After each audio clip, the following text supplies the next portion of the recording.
And we have the drone in the air, and we are going to fly it up to the platform to measure the height.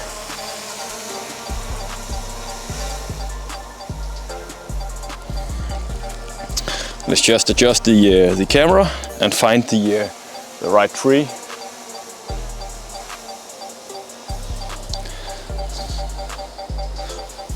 And we are 10 meters up. Following the tree, following the tree.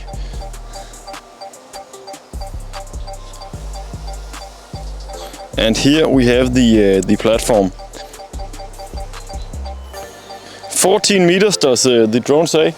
It's a little bit less than the other platform, but I don't know if the drone is completely accurate. So I'm going to bring it down and crawl up and drop the rope.